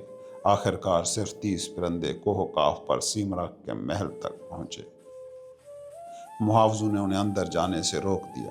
پرندے انتظار کرنے لگے کہ ان کا شہنشاہ انہیں بلوائے گا۔ انہوں نے کتنا انتظار کیا؟ عطار مسکرائے۔ تمہیں لگتا ہے میں جانتا ہوں؟ صرف اللہ جانتا ہے۔ تو کیا پرندے جاگتے نہیں رہے؟ تم سے کس نے کہا؟ میں نے دیکھا ہے۔ جلال، تم نے کیا دیکھا ہے؟ پرندے جاگتے رہتے ہیں۔ اب میں تمہیں اس معجزے کے بارے میں بتاتا ہوں جو اس کے بعد ہوا۔ آخرکار شہنشاہ سیمرغ کا خاص ملازم انہیں دربار میں لے جانے کے لیے نمودار ہوا۔ کتنا عجیب منظر تھا۔ پرندے جہاں بھی دیکھتے انہیں صرف اپنا آپ نظر آتا۔ 30 پرندے حیرت سے ایک دوسرے کو تک رہے تھے۔ تو پھر سیمرغ کہاں تھا؟ وہ کہاں تھا؟ جلال، سیمرغ کا مطلب ہی 30 پرندے ہے۔ اب وہ اپنی روحوں کے آمنے سامنے تھے۔ بہاؤدین کا کارواں اگلے دن نیشا پور سے روانہ ہو گیا۔ سلطان العلماء کو الوداع کہہ کر عطار دیر تک اس راستے کو دیکھتے رہے جس پر وہ روانہ ہوئے تھے۔ بہاؤدین پیدل چل رہے تھے اور ان کے پیچھے وہ 9 سالہ لڑکا تھا۔ عطار بڑبڑائے، وہ سمندر جا رہا ہے اور اس کے پیچھے ایک بحر بے کراں۔ پروردگار، آج تو نے مجھے کتنا حیرت انگیز منظر دکھایا ہے۔ وہ نیشا پور سے بغداد پہنچے۔ آپ سب بغداد کو جانتے ہیں جو خلافت کا مرکز تھا، ایک چمکتا دمکتا شہر۔ شہر کے کنارے بہاؤدین کے کارواں کے گرد ایک ہجوم اکٹھا ہو گیا۔ یہ کون لوگ تھے؟ کہاں سے آئے تھے؟ ان میں سے ایک نے آگے بڑھ کر بہاؤدین سے پوچھا، معاف کیجیے گا، آپ کہاں سے آ رہے ہیں؟ بہاؤدین نے کچھ دیر اسے دیکھا اور پھر کہا مار کر ہنس دیے۔ ہجوم چند قدم پیچھے ہٹ گیا۔ تم کیوں جاننا چاہتے ہو؟ بہاؤدین نے پوچھا۔ اس شخص نے خوشامدانہ لہجے میں کہا، آپ شہر کے مہمان ہیں اس لیے۔ بہاؤدین نے اپنی داڑھی میں انگلیاں پھیری، پھر آسمان کی طرف دیکھ کر بولے، میرے دوست، ہم رب کی طرف سے آئے ہیں، اسی کی طرف لوٹ جائیں گے۔ بہاؤدین کا یہ جواب پورے شہر میں پھیل گیا۔ یہ کون شخص تھا جس کا ٹھکانہ کہیں نہ تھا؟ ذرا سوچئے۔ اس نے کہا، وہ رب کی طرف سے آیا ہے اور اسی کی طرف لوٹ جائے گا۔ سرگوشیاں شروع ہو گئیں۔ اس سے بات کرتے ہوئے تم اس کی آنکھوں میں آنکھیں نہیں ڈال سکتے تھے۔ اس کے سامنے کھڑے ہو کر تمہارا دل سکڑ جاتا تھا۔ میرے دوست، ہم رب کی طرف سے آئے ہیں اور اسی کی طرف لوٹ جائیں گے۔ ہوا کے دوش پر سفر کرتا ہوا یہ جواب شہاب الدین سہروردی تک پہنچا۔ صوفی بزرگ چونک اٹھے۔ وہ کہاں ہے؟ وہ چلائے۔ ان کا ایک شاگرد ان کے قدموں کے پاس گھٹنوں کے بل بیٹھ گیا۔ وہ شہر کے باہر ایک خیمے میں ہیں، فوراً چلو، خلیفہ کو اطلاع دو۔ شیخ، کیا آپ انہیں جانتے ہیں؟ نہیں جانتا۔ بہاؤدین ولد کے سوا کوئی ایسی بات نہیں کہہ سکتا۔ وہ کون ہیں؟ وہ بلخ سے ہیں، ہمیں ان کا استقبال کرنا چاہیے۔ میں تمہیں شیخ بہاؤدین کی زندگی کا ایک واقعہ سناؤں؟ ایک دن وہ گہری سوچ میں غرق تھے، جبکہ ظہر کی نماز کا وقت قریب آ رہا تھا۔ بہاؤدین اپنی آنکھیں بند کیے بیٹھے رہے۔ ان کے شاگرد بار بار کہتے رہے، شیخ، نماز کا وقت ہو گیا ہے۔ بہاؤدین ویسے ہی رہے، کوئی جواب نہ دیا۔ किबला रुख होकर शागिर्दों ने नमाज पढ़ना शुरू कर दी, जबकि मौलाना बहाउद्दीन उनके पीछे बैठे रहे। शागिर्दों में से सिर्फ 2 ऐसे थे जो दूसरों के साथ नमाज में शामिल होने की बजाय अपने शेख के पास ही रहे। जब वो नमाज पढ़ रहे थे तो शागिर्दों ने अल्लाह की आवाज़ सुनी। जानते हो रब ने क्या कहा? वो 2 जो शेख के पास रहे सिर्फ वही किबला रुख हैं। क्या तुम समझे? शेख बहाउद्दीन के अंदर तुम्हारे और मेरे दरमियान का फासला ख़त्म हो चुका है। हदीस क्या कहती है? मरने से पहले मर जाओ, तभी इंसान के अंदर रोशनी होती है। अगर तुम उस नूर से आंखें फेर कर पत्थर की दीवार की तरफ रुख कर लोगे तो तुम्हारी आंखें असल किबले की तरफ नहीं होंगी। तुम्हारा शेख ही तुम्हारा किबला है। जो अपने शेख की ताज़ीम नहीं करता वो तमाम उम्र नमाज नहीं पढ़ पाएगा। बगदाद के खलीफा, वज़रा और दीगर अकाबरीन सोहरवर्दी के हमरा बहाउद्दीन के इस्तकबाल के लिए आए। सोहरवर्दी ने उनके कदम चूम कर कहा, आप हमारे शहर में क़याम करेंगे ना? नहीं। मगर क्यों नहीं? ये शहर राह रास्त से भटक चुका है। तुम्हारे खलीफा ने इसे ऐशो इशरत की सल्तनत बना दिया है। बहाउद्दीन के कदम छूकर खलीफा ने कहा, शेख, क्या आपको पूरी कायनात में बगदाद जैसा कोई और शहर नज़र आएगा? क्या अल्लाह यही चाहता था? क्या नबी यही चाहते थे? दुनिया एक जैसी नहीं रहती शेख। तुम दुनिया के बारे में कितना जानते हो? बहाउद्दीन गरजे, तुमने बगदाद को एक बाजार बना दिया है। शेख, क्या बाजार के बगैर ज़िंदगी मुमकिन है? खलीफा मुस्कुराया। तुम ज़िंदगी के बारे में क्या जानते हो? क्या तुम जानते हो खलीफा के लफ्ज़ का मतलब क्या है? शेख, आप मेरी तौहीन कर रहे हैं। तुम इसी के लायक हो। और वो क्यों? क्या तुम नहीं जानते कि इस्लाम का रास्ता बेलगाम ऐशो इशरत का रास्ता नहीं है? तो फिर मैं तुम्हें एक कहानी सुनाता हूँ। एक आलिम दीन चिराग हाथ में लिए सड़कों और बाज़ारों में घूम रहा था। कोई उसके पास आया और पूछा, दिन की रोशनी में आपको चिराग की क्या ज़रूरत है? आलिम ने कहा, मैं इंसान की तलाश में हूँ। वो आदमी हंसा। आपके गिर्द इतने सारे लोग हैं, क्या आपको इनमें से कोई नज़र नहीं आता? थोड़ी देर बाद आलिम ने कहा, मैं एक हकीकी इंसान की तलाश में हूँ, जिसके कदमों के नीचे में मट्टी बनकर रहना चाहता हूँ। तुम वैसे खलीफा नहीं हो। तुम्हारा बगदाद सिर्फ पैसे और लोगों के पीछे भागता है। शेख, क्या हर किसी को हमेशा कंगाल ही रहना चाहिए? कंगाली से तुम्हारी क्या मुराद है? क्या तुम्हारा मतलब भूख है? क्या तुम्हारा मतलब बेघरी है? क्या तुम्हारा मतलब दौलत से महरूमी है? रूह की कंगाली ही असल कंगाली है। आप ये सब हमें जुमेरात को जामा मस्जिद में बता सकते हैं? बहाउद्दीन कह कहा मार कर हंस पड़ा। क्या तुम्हारे बगदाद में कोई सुनने वाला है? सोहरवर्दी ने फिर बहाउद्दीन के कदम चूम कर कहा, कम अज़ कम मेरी खातिर तो कह दीजिए। सच्चाई हजूम से परे रहती है सोहरवर्दी। मैं तुम्हारी खातिर बोलूँगा। इस सितारे को देखो। खलीफा मुस्कुराया। शेख, आप हमें दिन की रोशनी में सितारा दिखा रहे हैं। बहाउद्दीन भी मुस्कुराए। तुम इसे कभी नहीं देख पाओगे। मेरे लिए दिन और रात बराबर है। दुनिया की किसी और ज़मीन पर तुम इस वक्त सितारे देख सकते हो। दिन और रात गर्दिश अय्याम के सिवा कुछ नहीं।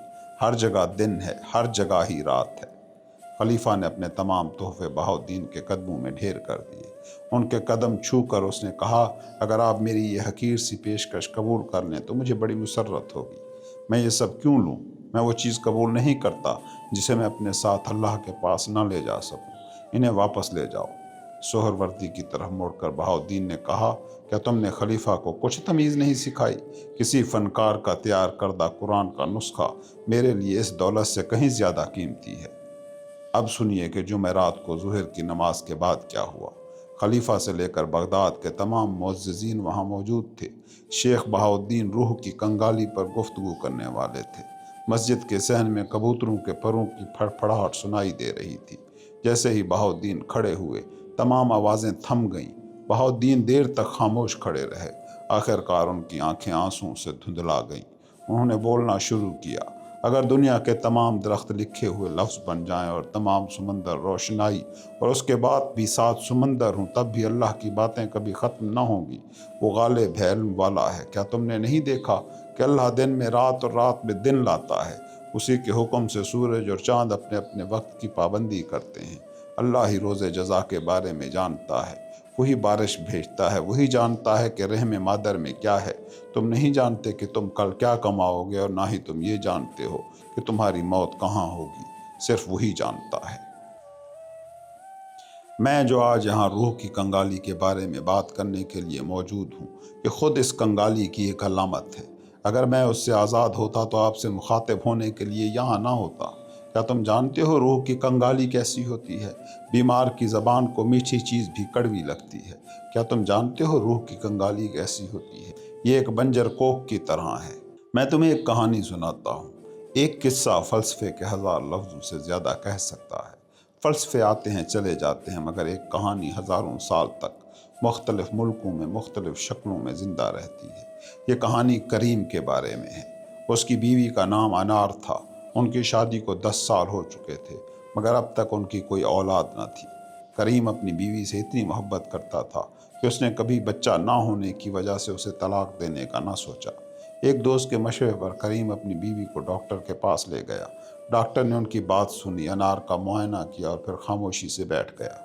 حکیم صاحب، آپ کی کیا تشخیص ہے؟ کریم نے پوچھا۔ بہت دکھ کی بات ہے، بہت افسوسناک۔ ڈاکٹر نے سر ہلایا۔ میری بیوی کو کیا ہوا ہے؟ کریم بھائی، اب میں کچھ نہیں کر سکتا۔ کیوں؟ بہت دکھ کی بات ہے، تمہاری بیوی 40 دن کے اندر اپنی قبر میں ہوگی۔ یہ سنتے ہی انار بے ہوش ہو کر فرش پر گر پڑی۔ کریم کسی طرح اسے گھر لے آیا۔ اس نے اپنی روزمرہ کی زندگی بالکل چھوڑ دی۔ کیا موت کے سامنے کوئی نارمل زندگی گزار سکتا ہے؟ جلد ہی انار نے کھانا پینا چھوڑ دیا۔ بہاؤالدین ایک طویل خاموشی میں ڈوب گئے۔ اور پھر؟ خلیفہ نے پوچھا۔ کافر! بہاؤالدین چیخے۔ شیخ سہروردی چلائے۔ شیخ سہروردی، یہ ان پڑھ لوگ اس مجلس میں کیا کر رہے ہیں؟ انہیں کہانی سننے کے آداب تک معلوم نہیں؟ کیا خلیفہ کو رفع حاجت کی حاجت ہو رہی ہے کہ وہ میری بات کاٹ رہا ہے؟ بہاؤالدین کہا مار کر ہنس دیے۔ خلیفہ کھڑا ہو گیا۔ آپ بار بار میری تذلیل کیوں کر رہے ہیں؟ تاکہ اس بنجر عورت کے ہاں بچہ پیدا ہو سکے۔ کیا میں عورت ہوں؟ تم اس تعاروں کو بھی نہیں سمجھتے۔ تم خلیفہ کیسے بن گئے؟ کہانی سنو۔ 40 دن گزر گئے مگر انار نہیں مری۔ کریم بھاگا ہوا ڈاکٹر کے پاس گیا۔ ڈاکٹر زیر لب ہنسا۔ میں جانتا تھا تمہاری بیوی کے ہاں اب بچہ ہوگا۔ کیسے؟ کیونکہ وہ بہت موٹی ہو گئی تھی، اسی لیے وہ حاملہ نہیں ہو پا رہی تھی۔ اس نے کھانا چھوڑ دیا تھا نا؟ جی ہاں۔ تمہاری بیوی موت کے ڈر کے سوا کھانا نہ چھوڑتی، اور نہ ہی وہ دبلی ہوتی۔ جب لوگ روز جزا کے بارے میں سوچنا شروع کرتے ہیں تو وہ اپنی زندگیوں کی صفائی کرنا شروع کر دیتے ہیں۔ تمہاری بیوی اب بالکل ٹھیک ہے، فکر نہ کرو کریم، تم جلدی باپ بنو گے۔ بس اس وقت میرے کباب اور پراٹھے نہ بھولنا۔ ہنستے ہوئے بہاؤالدین نے کہا، کریم اور انار کے ہاں سال کے اندر بچہ پیدا ہو گیا۔ خلیفہ میری بات سنو، بغداد بہت موٹا ہو گیا ہے، دولت کا موٹاپا۔ جب تک تم یہ وزن نہیں گھٹاؤ گے کوئی اولاد نہیں ہوگی۔ یہی چربی بغداد کی روح کی کنگالی ہے۔